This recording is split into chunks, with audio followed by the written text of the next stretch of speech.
Today, I stand before you to address a pressing issue that affects each and every one of us: the lack of universal health care in the United States. According to BritannicaProCon.org, among the 37 OECD nations, the U.S. is the only one without universal health care in practice. Therefore, I firmly believe that the United States should provide free health care to all citizens. Universal health care for U.S. citizens would improve individual and national health outcomes, lower and prevent medical bankruptcy, and I will argue how it can be done. Let us begin by examining how universal health care would improve individual and national health outcomes. The numbers speak for themselves. Galvani of Yale School of Public Health estimated that more than 131,000 COVID-19 deaths and almost 78,000 non-COVID-19 deaths could have been prevented in the year 2020 alone with universal health care. This is a staggering and heartbreaking revelation.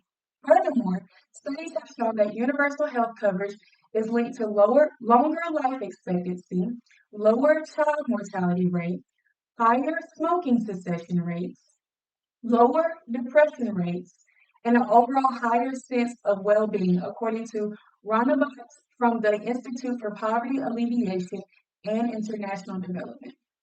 Universal health care would ensure that more people receive the necessary medical treatment, leading to a healthier population and country.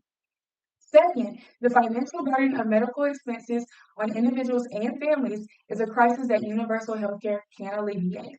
A June 2022 study, accessible on BritannicaProCon.org, found that the U.S. could have saved over $105 billion in the COVID-19 hospitalization costs with a single-payer universal healthcare system during the pandemic. Additionally, medical debt is the number one reason people file for bankruptcy in the United States, affecting 33% of all Americans with medical bills.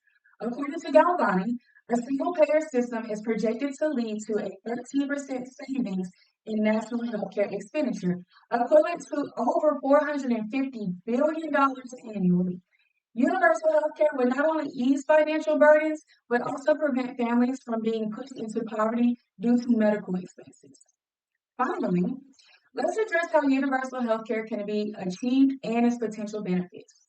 A national health insurance system that ensures public insurance to pay for private practice care with every citizen contributing to the plan is a feasible approach, according to Britannica ProCon. Furthermore, we already have similar systems in place. If the government can successfully provide universal health care for a significant portion of the population through existing programs such as Medicare and the VA, then extending it to the rest of the population is absolutely feasible. The potential savings are substantial, with an estimated $438 billion annually in a non-pandemic year.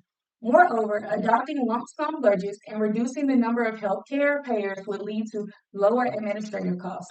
Per AAFP.org, the U.S. spends nearly $200 billion on administrative costs in hospitals compared to just 12% in Canada and 16% in England. Universal healthcare would streamline the system and create a more cost-effective approach to healthcare delivery. In conclusion, I have presented undeniable evidence for how universal healthcare would benefit both individuals and national health outcomes, while also alleviating the burden of medical expenses that lead to bankruptcy for many Americans. The COVID-19 pandemic has shown us the devastating consequences of a broken healthcare system.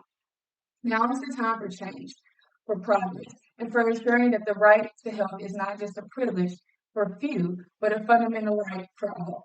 We are a country filled with good, law-abiding citizens who work hard and pay their dues. It's a matter of moral duty and obligation to ensure we all have access to health care that we need and deserve. Other nations have shown us the way.